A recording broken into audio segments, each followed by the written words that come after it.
Por eso lo que vale realmente es la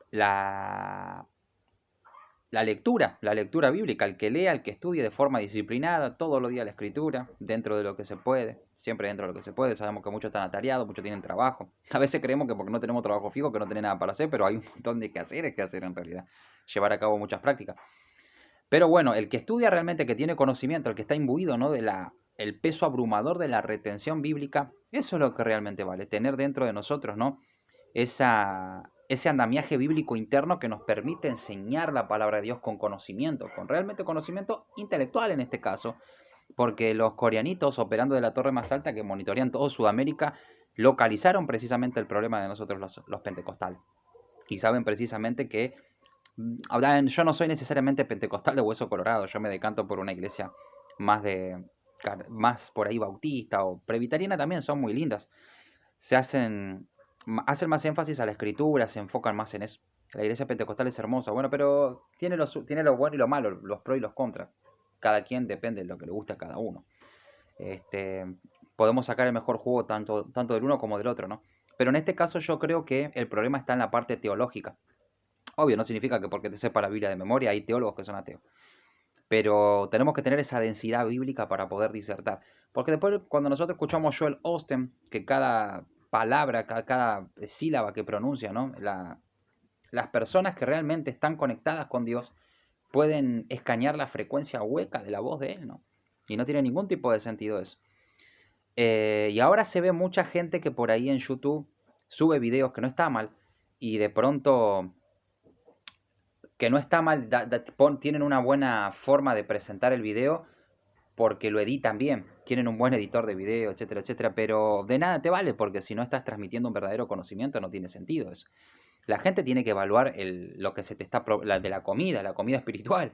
Tenemos que evaluar la propuesta interpretativa también. ¿Qué se te está diciendo? Si no, no tiene ningún tipo de sentido. Muchos juegan a saber, pero en realidad están repitiendo. A mí muchas personas me quisieron tirar esa, no, vos repetís de otro. Bueno, pongamos la carga de la prueba, a ver quién repite de quién. ¿De qué te vas a disfrazar cuando tenés un intercambio bíblico con las personas? Me he cruzado con tantos que me dicen, ¿de dónde te sacaste eso? De la escritura. Y después se pegan un tiro en el pie y no saben cómo discutir porque les citas los versículos y ya se quieren, no saben dónde esconderse. Hablar, hablamos todos. Yo me doy cuenta quién sabe y quién no sabe. Y de los pastores lo mismo. Yo sé si el pastor está sabiendo o si está repitiendo. Porque a veces el pastor te quiere medir jugando a saber, pero no sabe tanto. Pero bueno, Judas es una carta muy interesante, comprende 25 versículos bíblicos, que también aparece en 2 de Pedro capítulo número 2. Pueden hacer una comparación. Por ejemplo, en 2 de Pedro 2.4 dice que Dios no perdonó a los ángeles que pecaron, sino que habiéndolos arrojado en el infierno. Por eso Mateo en 25:41, cuando habla del juicio de las naciones, dice, apartado de mí malditos al fuego eterno preparado para el diablo y para sus ángeles. Dice. Fue preparado precisamente para ellos, no para el ser humano. A ellos se les construyó ese lugar de tormento. Y si comparan, 2 de Pedro 2, verso 4, es muy similar a Judas, capítulo 1, verso 6. Y la forma en la que le pegan al falso profeta, porque esto es hablar de en contra de los falsos profetas. Si vos sabés que enseñás en la doctrina, que uno está en santidad, que la iglesia es cristiana, que tiene confraternidad, que tiene comunión, que están congeniando los unos a los otros, entonces no nos sentamos zarpados, como quien dice, no te sientas tocado. O sea, el que quiera el zapato que se lo ponga. Yo hablo en contra de la apologética, de la doctrina, perdón, del falso profeta Limanshi. Yo me remito a eso principalmente. Judas, siervo de Jesucristo y hermano de Jacob, a los llamados, santificados en Dios, Padre, y guardados en Jesucristo. Misericordia, paz y amor sean multiplicados. Eso también lo encontramos en 2 de Pedro, precisamente. Claro, en la mayoría de las cartas del apóstol San Pedro se ve eso. Gracia y paz sean multiplicadas. 2 de Pedro 1:2. También lo dice, creo que en la primera epístola, si no me equivoco. Primera de Pedro... No, en la primera epístola del apóstol San Pedro no. En la segunda sí. Segunda de Pedro, capítulo 1, verso 2. Gracia y paz sean multiplicadas en el conocimiento de Dios y de nuestro Señor Jesucristo. Sí, es segunda de Pedro la que tiene un paralelo muy significativo con la carta de Judas. Por eso Judas, capítulo 1, versículo número 2, dice, misericordia, paz y amor sean multiplicados. Amados, por la gran solicitud que tenía de escribir acerca de nuestra común salvación, más bien sería escribirles exhortándolos a que contiendan ardientemente por la fe que ha sido una vez dada a los santos. Acá acá antepone rigurosidad para exponerle a los hermanos. Si ustedes revisan Colosenses 3:16, dice enseñándonos y exhortándonos unos a los otros. En la enseñanza tiene que estar eso. Y también tiene que estar la corrección, porque según de Timoteo 3:16 dice, toda la escritura es inspirada por Dios, útil para enseñar, para redarguir, para corregir, dice. Tiene que haber una corrección. Y a veces hay doctrinas que están equivocadas con imprecisión. No siempre son de demonios, a veces se equivocan. Por ejemplo, en Gálatas 2:11 el apóstol Pablo le dice al apóstol San Pedro, le resistí cara a cara porque era de condenar. Porque antes de que viniesen algunos de parte de Jacobo, comía con los gentiles, se comportaba como un gentil. Gálatas capítulo 2, versículo del 11 en adelante. Sin embargo, quería obligar a los gentiles a judaizarse. Entonces era una actitud un tanto hipócrita y encima se hacía el disimulado. Y encima dice, en su simulación participaban también de ellos. Gálatas capítulo número 2. Por eso la doctrina es fundamental e indispensable dentro de la iglesia. Gálatas capítulo número 2, verso 11. Comía con los gentiles, pero después que vinieron se retraía y se apartaba porque tenía miedo de lo de la circuncisión. Y en su simulación participaban también los otros judíos, de tal manera que aún Bernabé fue también arrastrado por la hipocresía de ellos. En el libro de los Hechos de los Apóstoles dice que Bernabé era un hombre lleno del Espíritu Santo. Él indujo al apóstol San Pablo a conocerse con los otros apóstoles. Pero cuando vi que no andaban rectamente conforme a la verdad del Evangelio, dije a Pedro delante de todos, si tú siendo judío vives como gentil y no como judío, ¿por qué obligarás a los gentiles a judaizar? En Apocalipsis habla de la sinagoga de Satanás, los judíos que dicen ser judíos y no lo son, sino sinagoga de Satanás.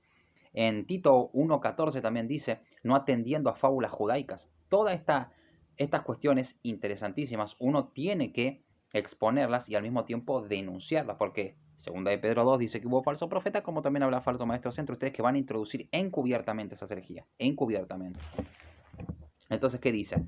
¿Habían sido destinados para esta condenación? Bueno, los pentecostales por ahí no hacen tanto hincapié y énfasis en esto del destino, porque ellos son más arminianos, creen que la salvación sí se puede perder.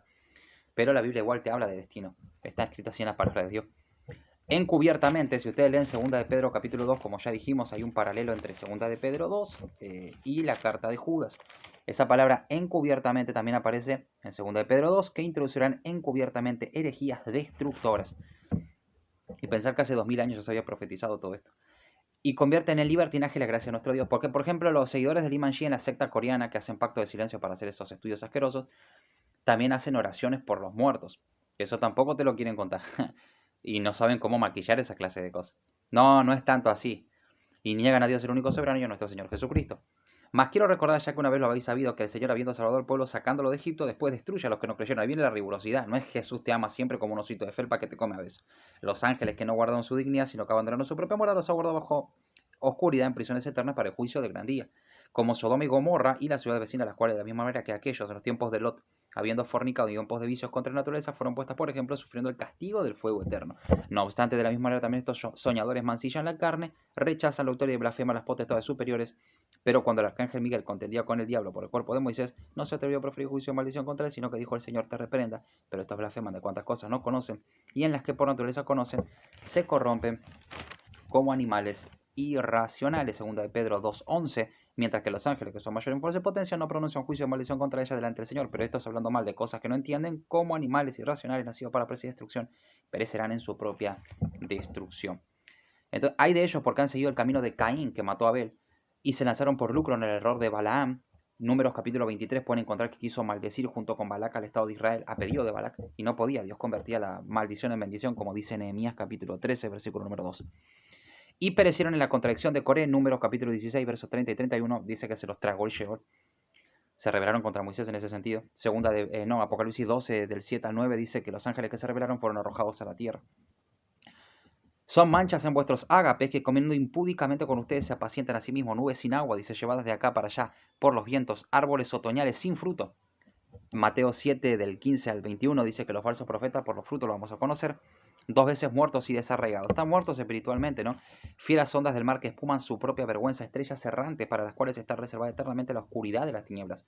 De estos también dice, profetizó Enoc. Ahí viene el libro apócrifo, pero eso es historia de otro cuento. Séptimo desde Adán, diciendo: aquí vino el Señor con sus santas decenas de millares para hacer juicio contra todos y dejar convicto a todos los impíos de todas sus obras impías que han hecho impíamente y de todas las cosas duras que los pecadores impíos han hablado contra él. Estos son murmuradores querellosos que andan según sus propios deseos, cuya boca habla cosas infladas, adulando a las personas para sacar provecho. Siempre adulando. Lean 2 de Crónicas 18 y vean cómo Micaías, todo el mundo lo odiaba, principalmente el rey de Israel, que quería ir a la guerra y ganar, pero como Micaías le decía, no, vos estás parafraseándolo, ¿no? Porque si me tengo que leer 2 de Crónicas 18, tardo un montón. Y el verdadero profeta le dijo: vas a perder la guerra. No, no, voy a volver en paz. Y encima lo ató, lo dejó encarcelado a pan y agua. Y Micaías le dijo, si vos volvés en paz, entonces Dios no habló por mi boca. Obviamente no volvió porque lo mataron en la guerra. Esto es porque el profeta, creo que está en Lamentaciones 2.14, que dice, tus profetas vieron para ti vanidad y locura y no descubrieron tu pecado para impedir tu cautiverio. Estos son murmuradores querellosos que andan según sus propios deseos, cuya boca habla cosas infladas, adulando a las personas para sacar provecho, los elogian, pero vosotros, amados, tengan memoria de las palabras que antes fueron dichas por medio de los apóstoles de nuestro Señor Jesucristo, los que decían, en el último tiempo habrá burladores que andarán según sus malvados deseos.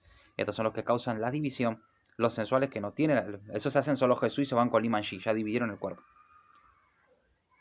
Pero vosotros, amados, edificados sobre vuestra santísima fe, orando en el Espíritu Santo, consérvese en el amor de Dios, esperando la misericordia de nuestro Señor Jesucristo para vida eterna. Algunos que dudan hay que convencerlos, esto hacemos con la secta del Imanji, a otros salvarlo arrebatándolos del fuego, de otros tengan misericordia con temor, aborreciendo una ropa contaminada por su carne. Bueno, después dice, hay aquel que es poderoso para guardarlos sin caída, presentarlos sin mancha delante de su gloria con gran alegría. Sin mancha, Apocalipsis 22.14 dice, vieron dentro lo que lavan su ropa en la sangre del Cordero para tener derecho al árbol de la vida. La sangre de su Hijo Jesucristo nos limpia de todo pecado, dice en 1 Juan 1.